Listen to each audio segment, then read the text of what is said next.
सिवनी में घर का किराना लेने निकली एक नाबालिग के साथ गैंगरेप का मामला सामने आया है।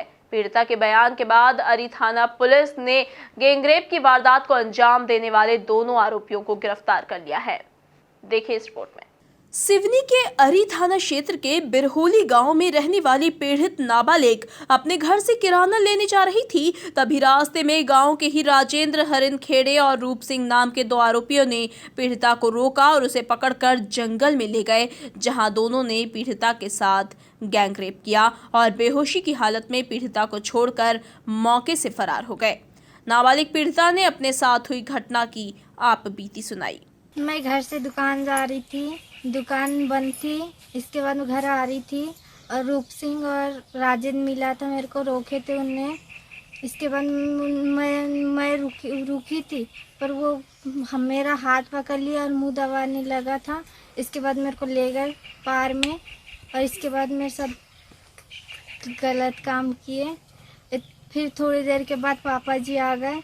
इसके बाद मैं बेहोश हो गई थी, तो फिर पापा जी ने मेरे को उठा के ले गए घर और इसके बाद पुलिस वाले को फ़ोन लगाया, 100 नंबर को फ़ोन लगाए थे। जिनने मेरे साथ गलत काम किए उनको फांसी होना चाहिए। वारदात का पता तब चला जब पीड़िता घर नहीं पहुंची। पीड़िता को ढूंढते हुए उसके पिता जब जंगल की तरफ पहुंचे तो वो बेहोशी की हालत में मिली। पीड़िता और उसके परिजनों ने दरिंदगी करने वाले दोनों आरोपियों को फांसी की सजा दिए जाने की मांग की है। और जो मासूम लड़की को जो हमारे गांव के इंसान ने गलत काम किए, उनको कड़ी से कड़ी सजा होना चाहिए और हमको न्याय भी मिलना चाहिए सर।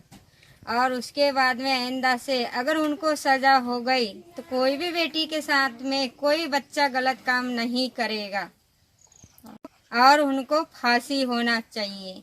मैं जब लड़की को दुकान भिजवाया था तो मैं आधा घंटे तक की रास्ता देखा बच्ची की, ये नहीं आ पाई तो फिर मैं ढूंढने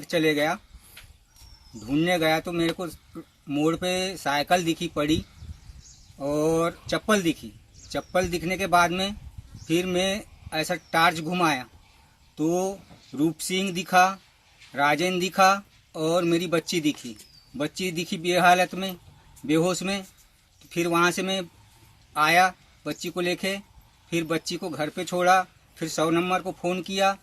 मेरी बेटी 14 साल की है। इन्होंने मेरी बेटी के साथ में ऐसा कांड किया है, उनको कड़ी से कड़ी उनकी सज़ा फांसी की होना चाहिए। मेरे कहने का मतलब यह है ऐसा कोई अपराध दोबारा न कर सके। पीड़िता के बयान के बाद अरी पुलिस ने गैंगरेप करने वाले दोनों आरोपियों को गिरफ्तार कर मामले की जांच शुरू कर दी है। प्रार्थिया 6 बजे अपने पास के किराना स्टोर में कुछ सामान लेने गई हुई थी। इसी दौरान ये दोनों जो आरोपी हैं मोटरसाइकिल से आए और प्रार्थिया को गिरा करके और उसे पास के खेत में ले गए और वहाँ पर उसके साथ दुष्कर्म किया। इसी दौरान प्रार्थिया के पिता उसे ढूंढते हुए पहुँचे और उन्होंने वहाँ पर पूरी घटना देखी। वहाँ से प्रार्थिया को प्राप्त किया और आरोपी वहाँ से फरार हो गए। इसमें घटनास्थल की भी जब सूचना प्राप्त हुई तो तुरंत ही आरोपी को गिरफ्तार करके जेल भेजा जा चुका है और प्रकरण निर्देश में जारी है। हाथरस में दरिंदगी की घटना सामने आने के बाद मध्य प्रदेश में भी बलात्कार के मामले लगातार सामने आ रहे हैं। ऐसे में सवाल उठता है कि प्रदेश के मुखिया और प्रदेश की पुलिस ऐसे अपराधों को तुरंत संज्ञान में लेकर अपराधियों को कठोर से कठोर सजा दे। Bureau report, MP news.